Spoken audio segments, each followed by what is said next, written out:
So I'd like to do a few things on today's vlog. We're going to be talking a little bit about quality of life here in Thailand, particularly when it's associated with the kids and growing up here. I had a few comments on the channel that rural Thailand offers a low or lower quality of life, and I'd like to give you some evidence to the contrary and maybe agree with some things. Also, I want to give you an update on our solar. Many people have asked about the solar that we had installed very recently. The system has been absolutely fantastic. I've been really blown away with it. It's been a lot better than I expected it to be. We had no real teething issues that I was expecting. Apart from one thing, the day after it was installed, he came back and he was rushing up to the roof. One of his team had said that they clipped a wire under the solar panels and he wanted to go and replace it. So this is actually the wire, and you can see here where it was clipped. There was some damage to the wire. This can be dangerous. It's a fire hazard, of course. But apart from that, there's been no problems. What we're actually running here is a 9,000 BTU air conditioner 24/7 in the solar room. I have a 12,000 BTU aircon. I have two actually, which I cycle, and they run 24/7 in my place. In the cottage, we have another 9,000 BTU, which runs only at night, just to cool the room down at night time. We have 3 fridges because we have a business here which requires one as well. So we actually have 1, 2, 3 fridges which are running all the time, obviously. At night time, we have the lights running, we have a TV running. Otis is sometimes playing PS5. We have my computers running for work, and we have the washing machine running for Damo to do all the clothes and whatnot, water filtration running, and so we have quite a load. And what I was actually expecting was us to run the battery down like 70% at night time and have to charge up to 100% again. Well, I can tell you straight away that the battery now, for the number of days that we've run it, has lasted and it has only been running down 30%. And come midday, that battery is fully charged again from this system. For those that missed it, our array, we have 24 630 watt bifacial panels. We have a 14 kilowatt inverter, and we have 3 batteries which are 16 kilowatt each, amounting to 48 kilowatts. If the battery does run down to 30%, it will switch over to grid power anyway, as to make sure your batteries don't run down that low. It's not good for them to continuously run down that low.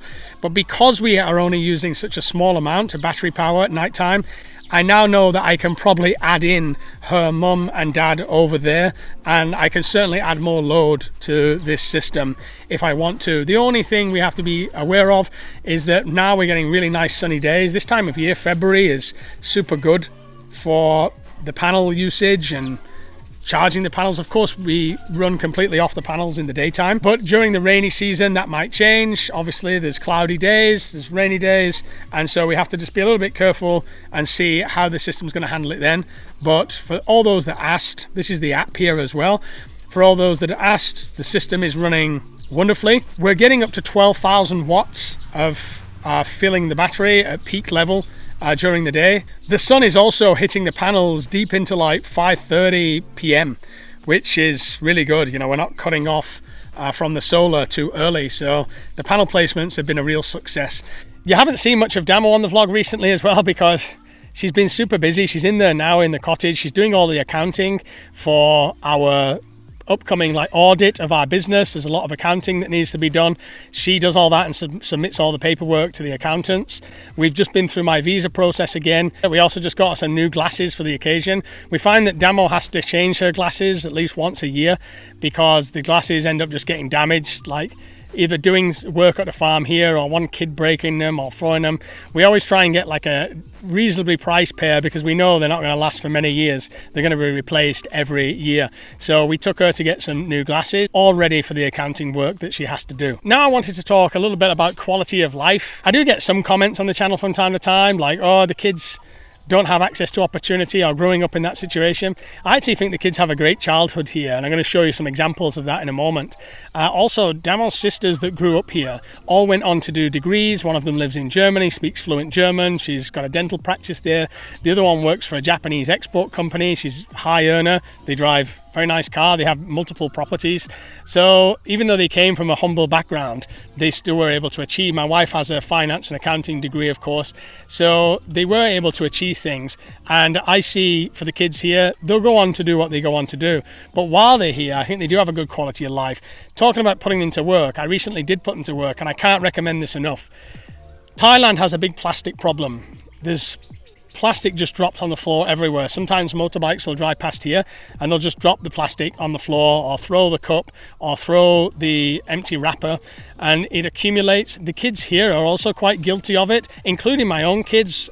Not so much Otis now, but Hugo being young, he's adopted some bad habits of just throwing things that I've noticed, so we're trying to teach that out of him.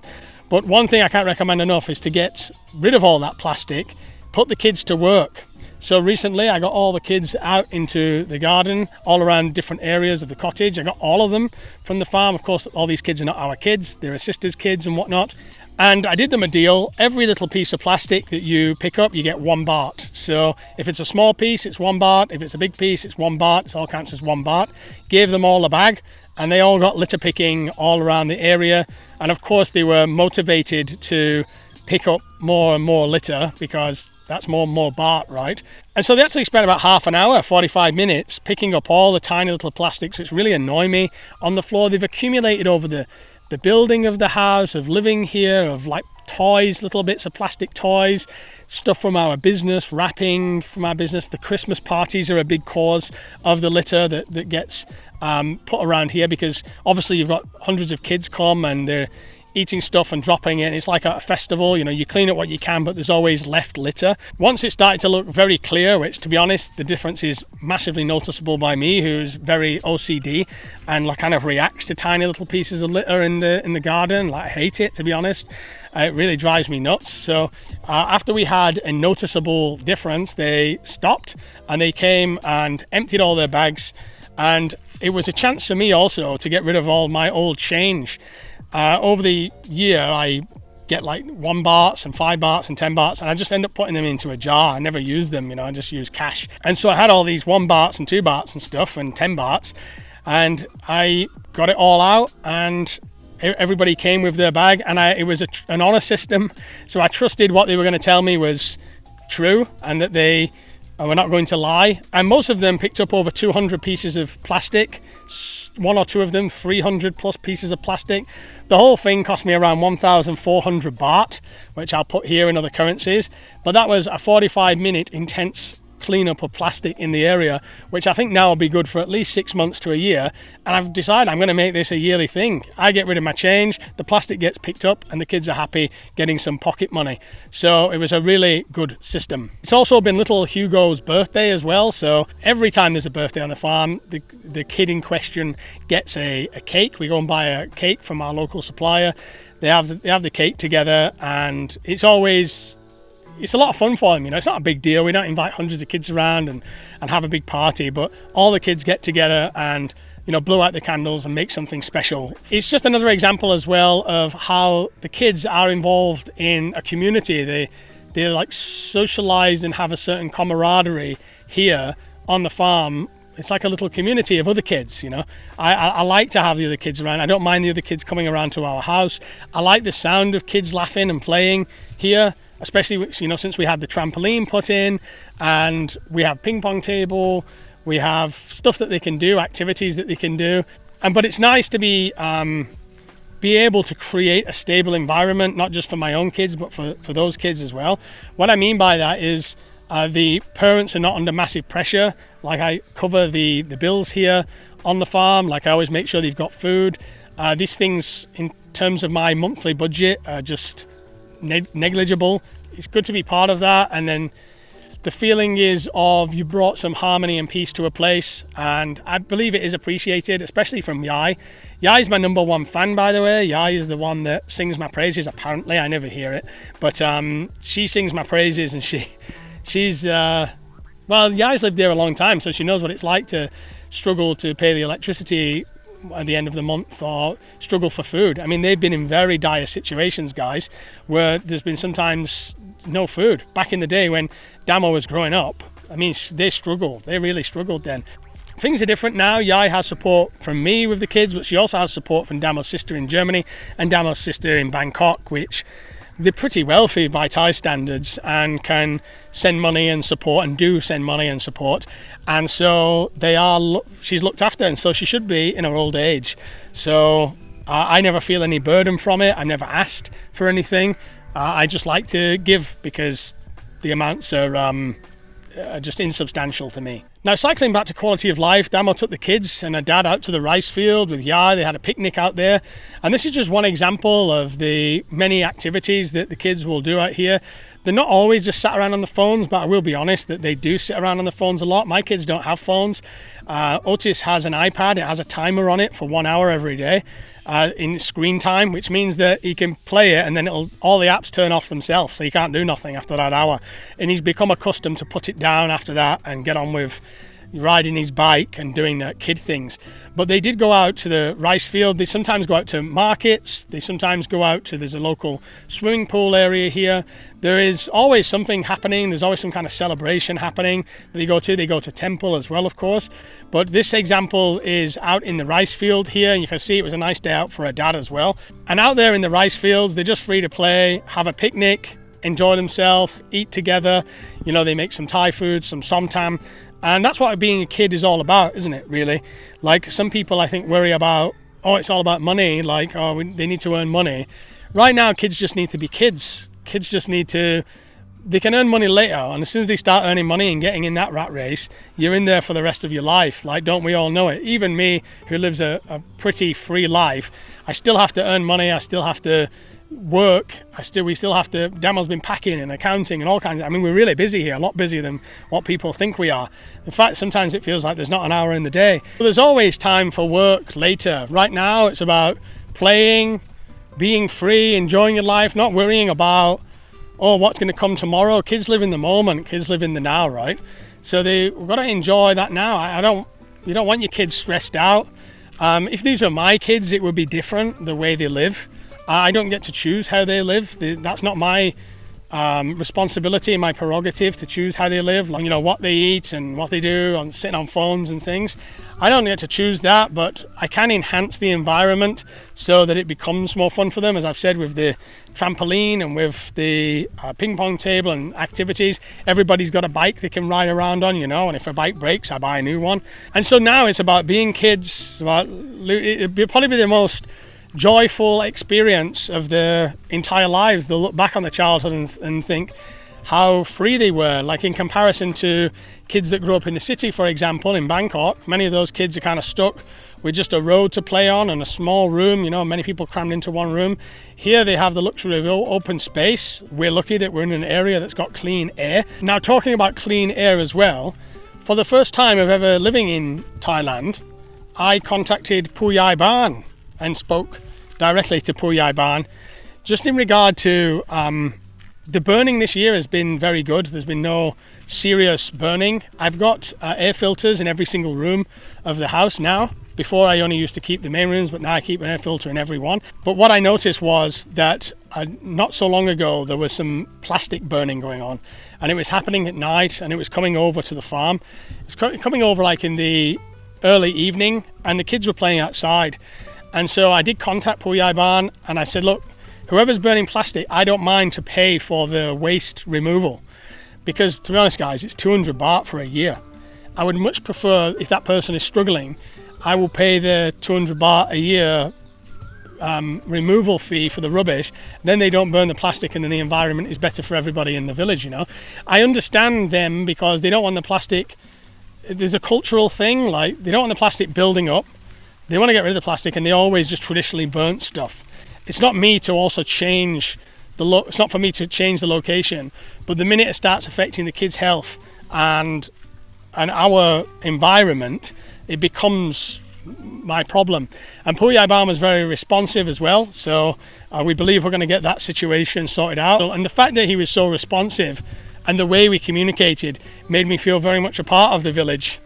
As if my concerns as a foreigner here, maybe because of what we do with the Christmas party or the things we've done to help the village, we've done a lot, especially during the evacuation. It's just made us more substantially part of the community. We donated eggs to every house. We donated money to every single household when the evacuation happened via this YouTube channel as well. And so it made me feel very much part of the community the way he responded, and it was a nice feeling. Back to this idea of, you know, low quality life, the kids also, we keep them very busy with activities. My kids in particular, with Otis, we do a lot of models and building.